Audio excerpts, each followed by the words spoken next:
Hello and welcome to Easy Education.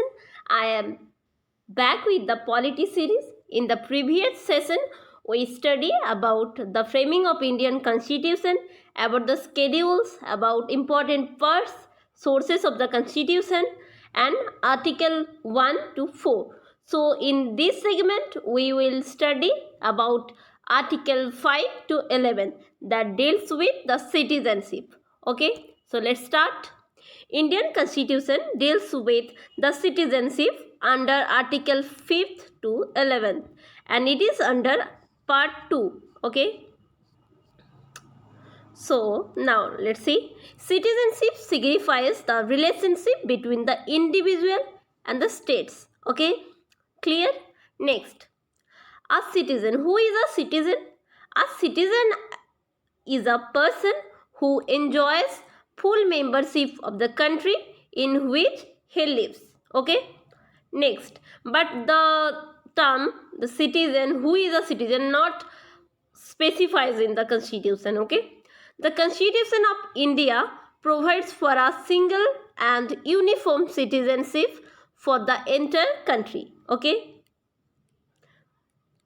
So India describes for a single citizenship.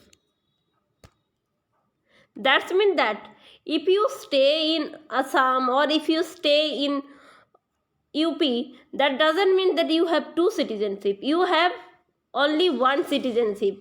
Okay. Next, the Citizenship Act of 1955 provides for 5 ways of acquiring citizenship. So there are 5 ways to acquire citizenship as described below. Let's see them. First, 1. By birth.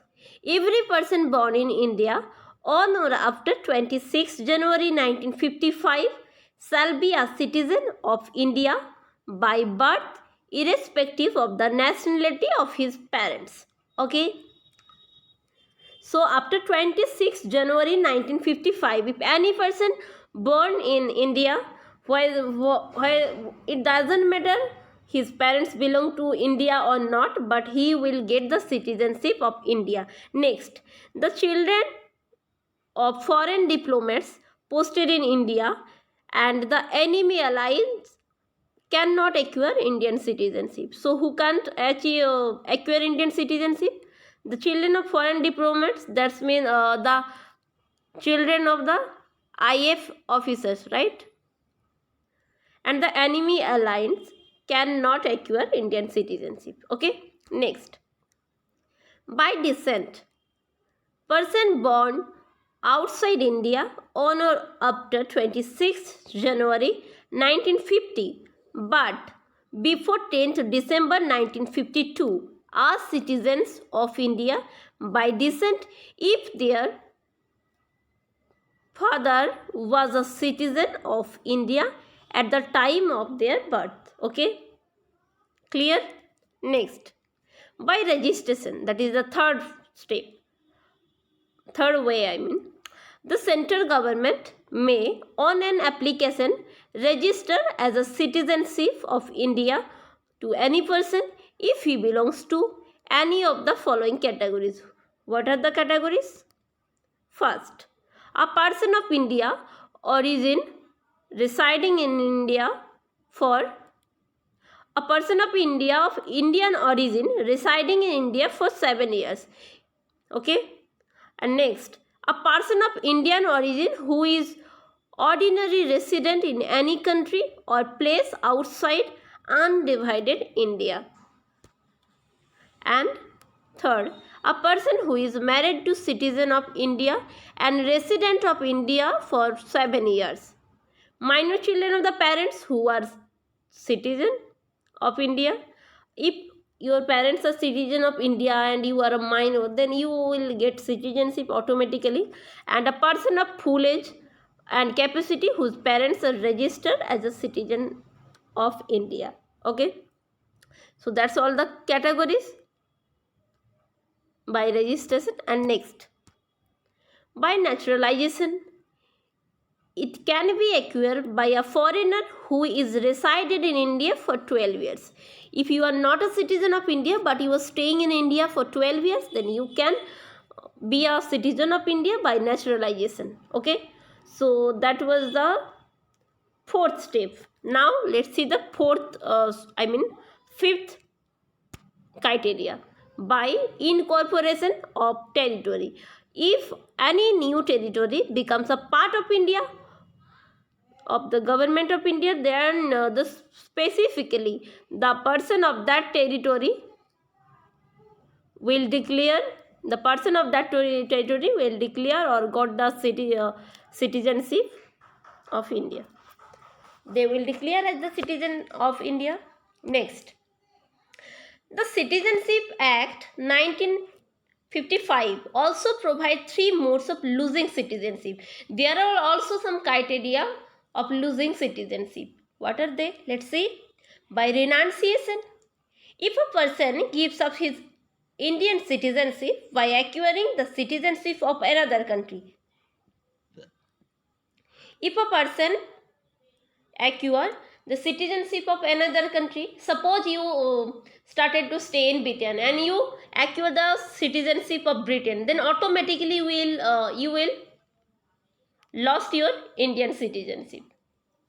You will lose your Indian citizenship. Okay, next, by termination.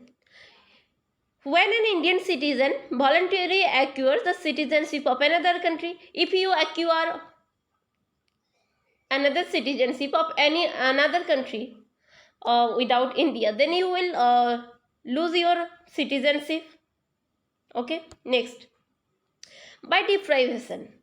Deprivation of citizenship by the government of India on the basis of fraud, false representation and concealment of material fact of being disloyal to the constitution. If you cheat our country, if you did any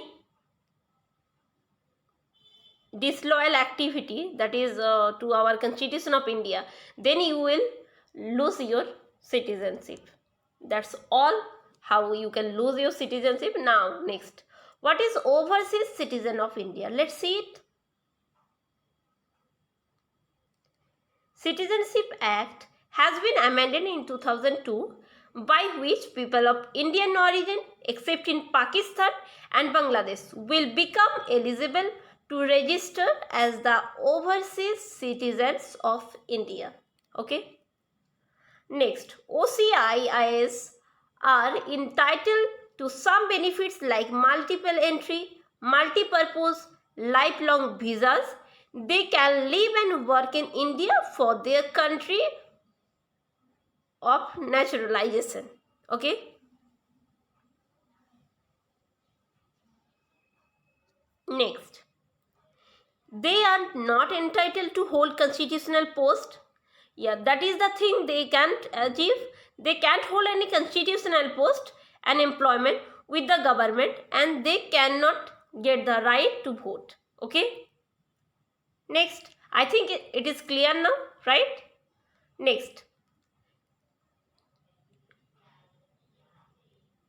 citizenship is listed in the Union List under the Constitution and thus is under the exclusive jurisdiction of the Parliament. Okay, so citizenship is listed in the Union List, that is our first schedule.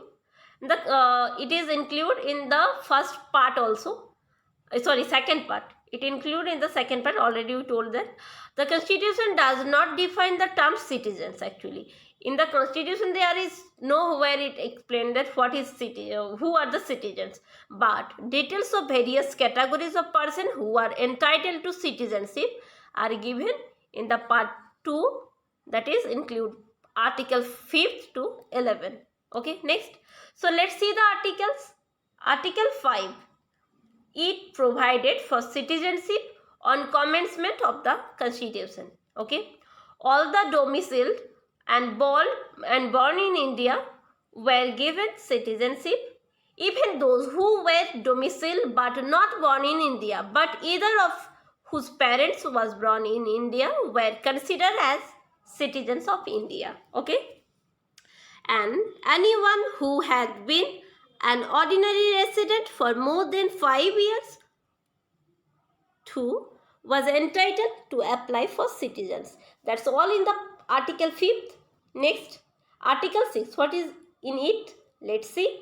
It provided rights of citizenship of certain persons who have migrated to India from Pakistan.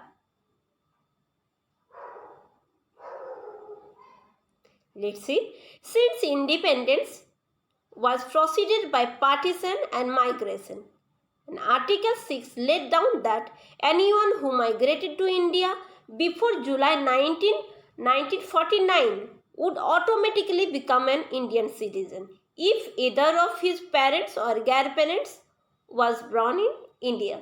Okay, next. But those who entered India after this date needed to register themselves. There I should mention also the NRC and Citizenship Amendment Act, but I will explain it in another segment. Okay, not now. In this lecture we will cover the articles in detail. Let's see. Article 7th provided rights of citizenship of certain migrant to Pakistan. Let's see.